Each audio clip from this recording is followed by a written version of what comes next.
Joining us now is Congressman Marlin Stutzman. Marlin, thank you so much for joining us. Summer, great to be with you. Thanks for having me on. Now, first things first, when the news of the National Intelligence Leak broke, what were your first thoughts?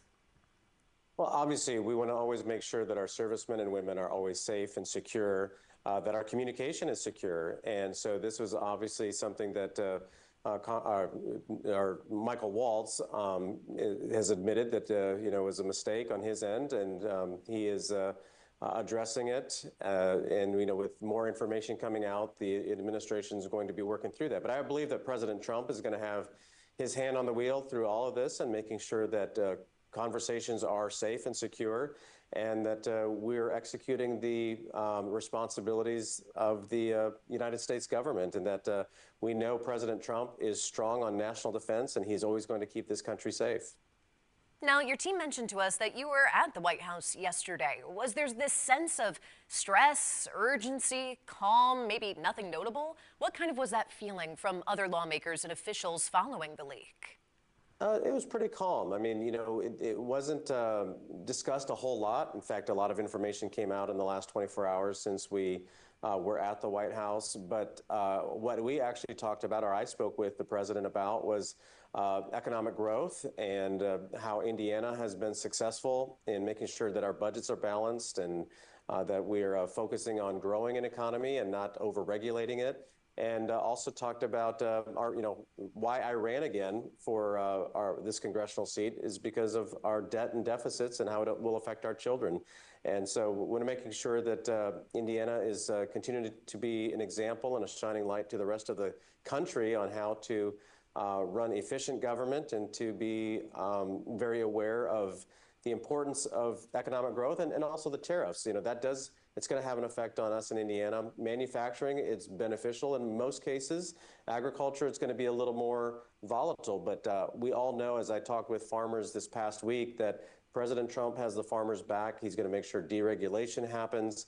He's going to also make sure that our energy supply is sufficient and is available, and also that trade options are also going to be on the table. So I think President Trump is going to help use the tariffs to level the playing field with other countries around the world, but he's also going to make sure that it's good for us here at home.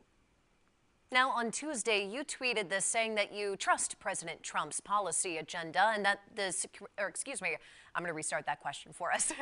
Now, you tweeted Tuesday, you stated Tuesday in a tweet that you trust President Trump's policy agenda and the Secretary of Defense's.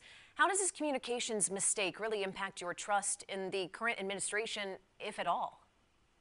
Again, I mean, several factors here, and I'm sure we're going to learn more information over the next several days, and they will do their investigation to find out exactly what happened, how it happened. But it looks like Michael Waltz is taking the responsibility right out of the gate, which is always a good sign of a good leader, that he's not deflecting, he's not trying to blame somebody else, but he's taking the responsibility, and I'm sure he's going to make sure it doesn't happen again as well. And, obviously, what we know happened points to the fact that America is the strongest nation in the world, and that we're going to protect our citizens and our interest around the world as well. And so I appreciate the fact that President Trump is coming right out of the gate and making sure that we're going after the terrorists, we're going after the bad guys, the cartels.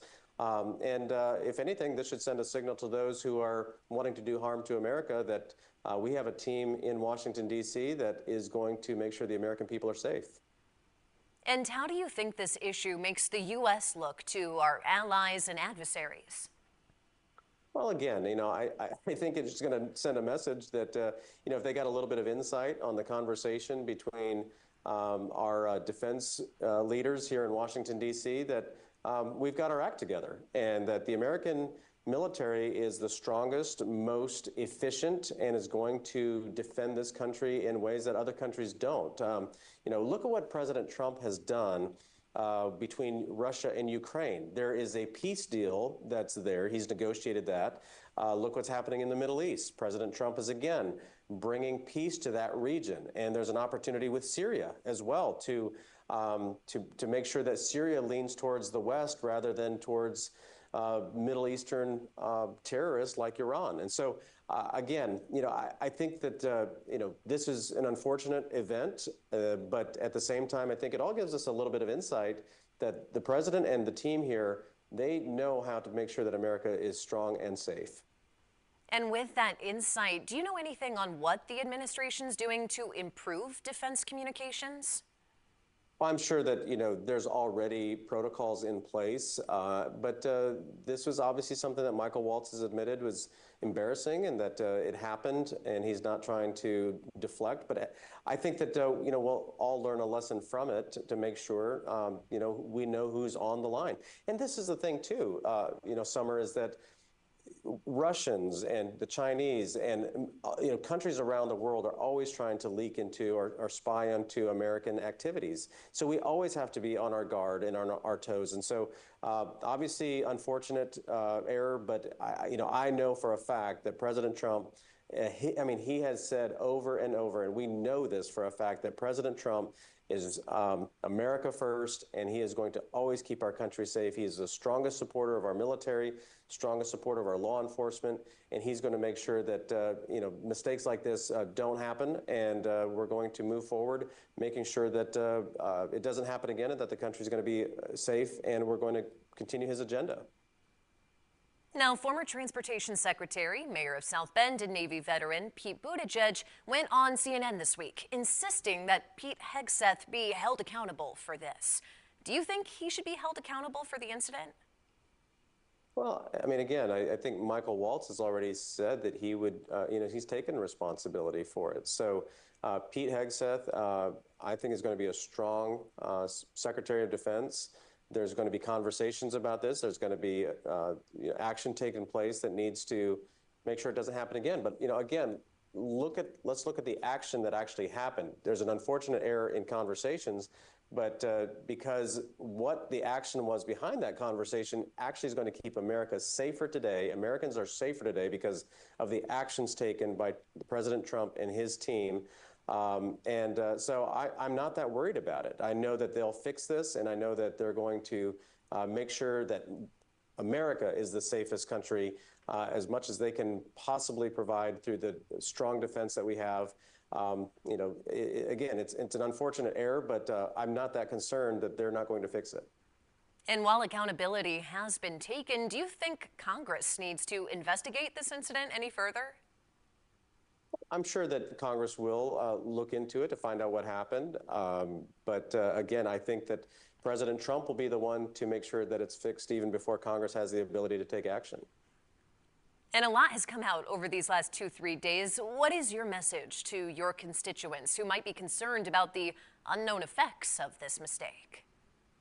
Again, President Trump is the strongest president that we have had in decades on national defense.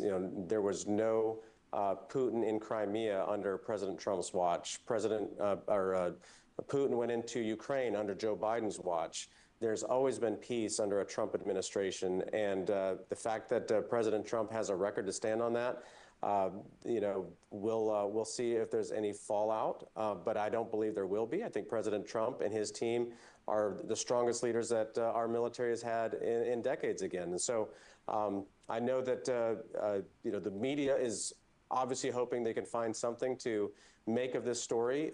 There has to be accountability, but I believe that President Trump is going to be the first one to make sure that Americans are safe at all times. Now, Congressman Stutzman, thank you so much for your time today.